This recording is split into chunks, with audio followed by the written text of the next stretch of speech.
Wing Week! Welcome to the West Wing Week, your guide to everything that's happening at 1600 Pennsylvania Avenue. This week, the president announced a new historic action to cut harmful carbon pollution, advocated for the Iran deal, celebrated his 54th birthday, and inaugurated a new class of Mandela Fellows. That's July 31st to August 6th, or the measure of a leader. Putting people down. You're strong by lifting them up. All right, that's the measure of a leader. On Friday, the president signed a 3-month extension that would prevent the Highway Trust Fund from running out of gas. You can't have bridges collapsing and potholes not being filled because Congress can't come up with an adequate plan to fund our infrastructure budget for more than 3 or 5 or 6 months at a time. That afternoon, he celebrated some talented teachers who make learning look easy and fun. Who says math and science is boring? It's a rowdy bunch. On Monday morning, the president participated in a town hall with 500 of sub-Saharan Africa's most promising young leaders, a nod to his recent trip to the continent.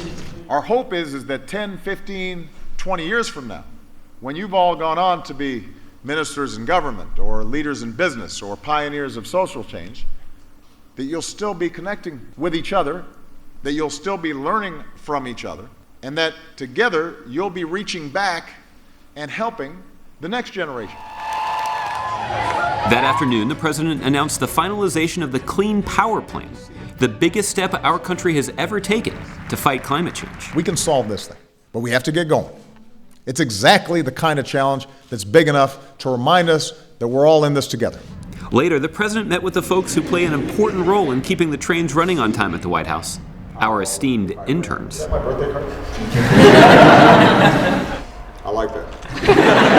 Tuesday was the president's 54th birthday. On the big day, the president held a birthday bilateral meeting with Ban Ki-moon. Say that 5 times fast. That afternoon, the White House hosted its first ever demo day, where innovators got to demo their entrepreneurial approaches to improving the lives of the American people. Oh, it's a setup. It said, "Happy birthday, Mr. President." That's so cute. Later, the president met with leaders in the American Jewish community to discuss the details of the nuclear deal with Iran that would verifiably prevent them from obtaining a nuclear weapon. On Wednesday, the president gave an important speech at American University right here in Washington, D.C. to discuss the importance of the historic deal with Iran. In his address, the president pointed out that the same people who are urging Congress to kill the Iran deal are the same people making the same arguments that led the United States to war in Iraq in 2003. Congressional rejection of this deal leaves any U.S. administration that is absolutely committed to preventing Iran from getting a nuclear weapon with one option: another war in the Middle East. Thursday brought another birthday, this time for the Voting Rights Act, which turned 50. The White House honored the occasion with a live video conference featuring the President of the United States, the Attorney General Loretta Lynch, and Congressman John Lewis. That we must look out for each other and care for each other. So stay engaged with us online, and remember, you can find out more information about any of these topics and see complete videos of these events at whitehouse.gov. Thanks so much for checking out this edition of your West Wing Week. Thank you. Thank you very much. Thank you.